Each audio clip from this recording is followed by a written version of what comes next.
নমস্কার বন্ধুরা, সুতপাস কিচেনে আপনাদের আরও একবার স্বাগত। আজ আমি বানাবো একটা শুক্তো রেসিপি। তার জন্য কি কি গ্যাসটা আমি একটু কমিয়ে দিলাম। গ্যাসটা প্রথমে আমি একটুখানি জল দিয়ে দেবো। জলটা গরম হতে থাক।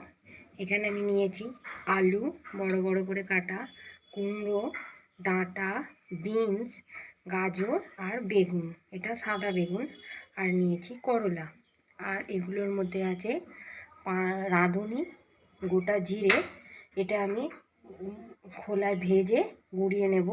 আর আছে একটু চিনি, এখানে আছে আদা, কাঁচা লঙ্কা, সাদা সর্ষে, কালো সর্ষে আর একটু পোস্ত, এটা আর আছে 5 ফোড়ন। এখানে নিয়েছি গোটা বড়ি। তো আমি এক এক করে এগুলো আরম্ভ করে দিই। প্রথমে আমি আলুটা আর একটু বয়েল করে নেব।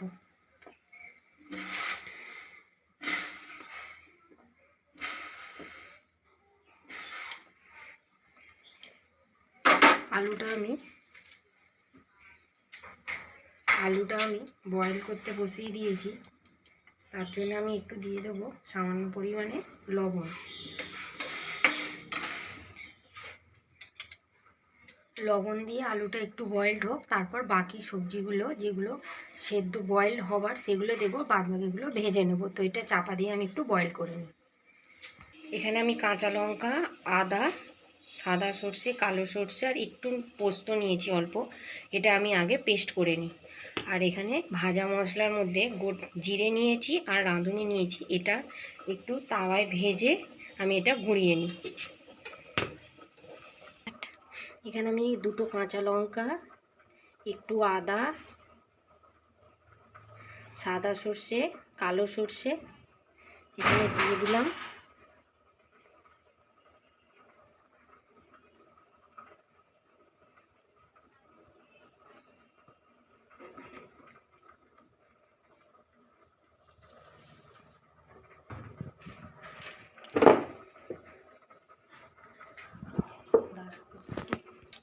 এখানে আমি কাঁচা লঙ্কা, আদা, সাদা সর্ষে, কালো সর্ষে আর একটু লবণ নিয়েছি। সর্ষেতে একটু লবণ দিয়ে বাড়লে তেতো হয় না, তাই এখানে আমি একটু লবণ নিয়েছি। আর এই যে পোস্ত নিয়েছি, এটাও আমি একটু দিয়ে দেবো। দিয়ে এটা আমি এবার একটু বাটতে থাকবো।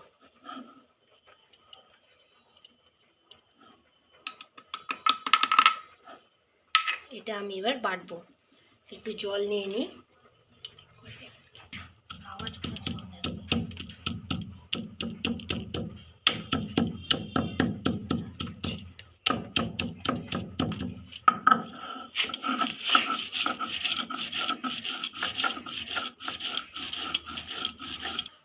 আমার বাটাটা হয়ে গেছে। আমি শিলনোড়ায় বেটেছি, আপনারা মিক্সিতেও বাটতে পারেন, কারণ মিক্সিতে সর্ষেটা ভালো বাটা হয় না, ওই জন্য আমি সর্ষেটা বাটার জন্য শিলনোড়ায় বেটে নিলাম।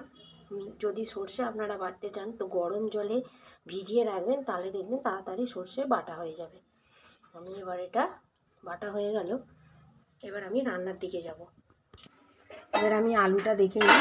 আলুটা অল্প বয়েল হয়ে গেছে। তার সঙ্গে আমি এবার দিয়ে দেবো এই কুমড়োটা।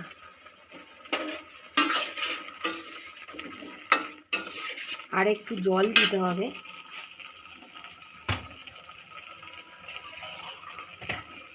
আমি এখানে আর একটু জল অ্যাড করে দেবো।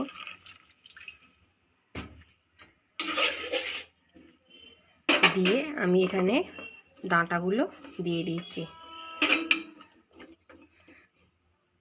দিয়ে আর 2 মিনিট আমি ফোটাবো। কিন্তু এই জলটা আপনারা, এই স্টকটা আপনারা ফেলে দেবেন না, এটা শুক্তোয় অবশ্যই কাজে লাগবে। তো 2 মিনিট পর আমি আবার আসি। এদিকে আমি একটা ফ্রাইং প্যান বসিয়েছি। ওখানে আমি মৌরি নিয়েছি আর রাঁধুনি নিয়েছি, এটা আমি শুকনো খোলায় একটু রোস্ট করে নেব।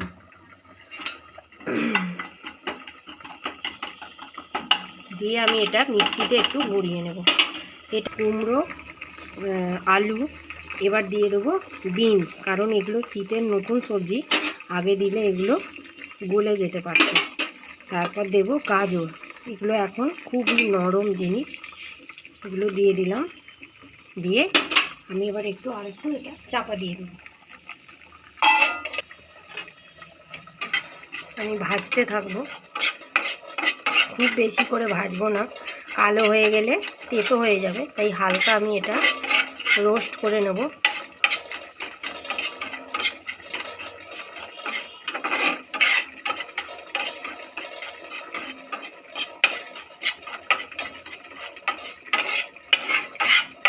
মিক্সিতে দিয়ে দিচ্ছি, এবার আমি এটা গুঁড়িয়ে নেব। আমার সবজিগুলো বয়েলড হয়ে গেছে, আমি এবার এটা আস্তে আস্তে এই ছাঁকনিটা দিয়ে তুলে নেব। আমি সবজিগুলো আস্তে আস্তে তুলে নিচ্ছি।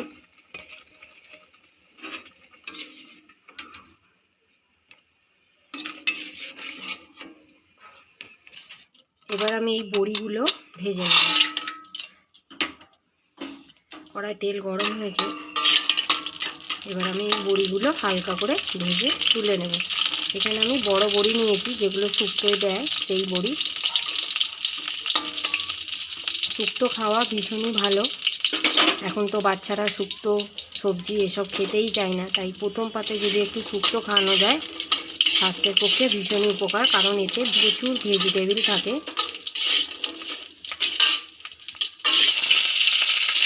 বেগুনটা ভেজে নেব।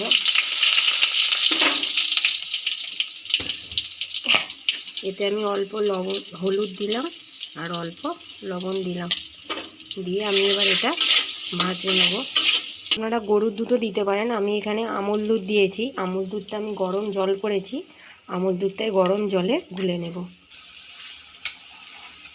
বেগুনগুলো আমার ভাজা হয়ে গেছে, তাই আমি পেতলের এই বোলটায় বেগুনগুলো তুলে নেব।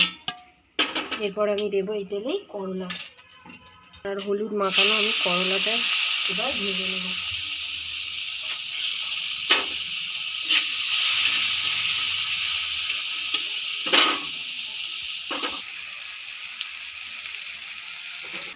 এখানে আমার করলাগুলো ভাজা হয়ে গেছে, আমি এবার করলাগুলো তুলে নিচ্ছি।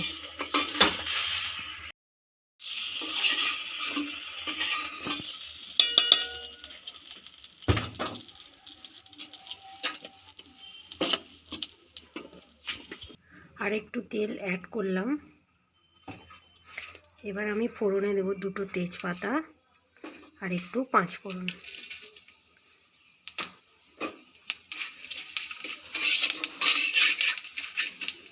এবার এই তেলের মধ্যে আমি এই যে পেস্টটা করে রেখেছিলাম, আদা, কাঁচা লঙ্কা, সর্ষে, কালো সর্ষে, সাদা সর্ষে আর একটু সামান্য পোস্ত, এটা আমি এবার এতে দিয়ে দেবো।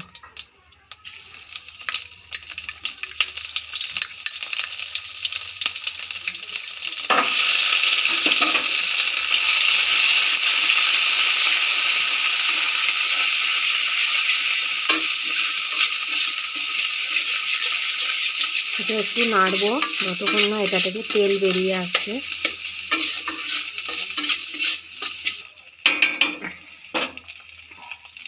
এটা ভাজা হয়ে গেছে, এবার আমি এখানে এই যে বয়েল করা সবজিগুলো আস্তে আস্তে দিয়ে দেবো। হালকা হাতে এগুলো দিয়ে দেবো।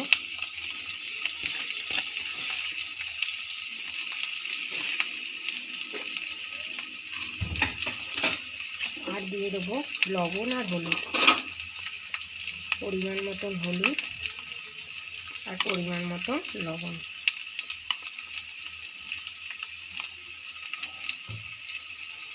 আর দিয়ে দেবো মশলাগুলো সব দিয়েছি, সবজির যে বয়েল জলটা ছিল সেটা আমি এতে দিয়ে দেবো, এটাতে স্বাদ হবে দুর্দান্ত। আর দেবো একটু গরম জল দিয়ে আমি এবার একটু এটা ভালো করে কষিয়ে নেব।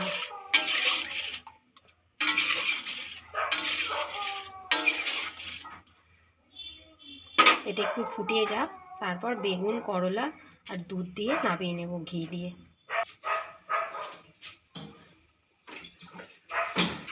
এটা ফুটে গেছে, সবজিগুলো সেদ্ধ হয়ে গেছে, এবার আমি এর মধ্যে দিয়ে দেবো বড়ি, ভেজে রাখা বড়িগুলো।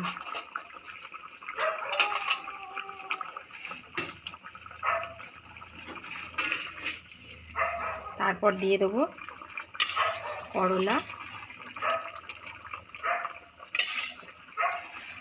ভাজা আর বেগুনগুলো।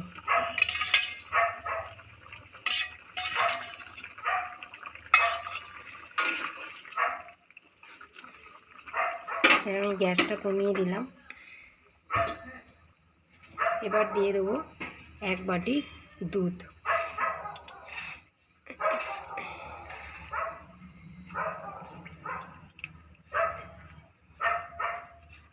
গ্যাসটা জোরে দিয়ে দিলাম।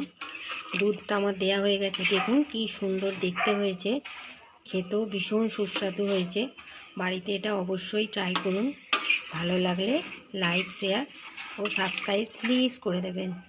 আর এর সঙ্গে দেব আমি সামান্য পরিমাণে অল্প করে একটু চিনি।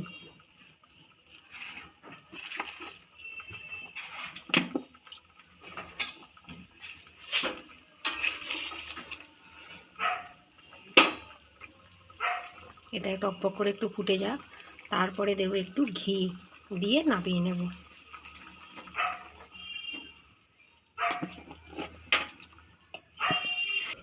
দেখুন আমি এখানে 1 চামচি ঘি দিয়ে দিয়েছি।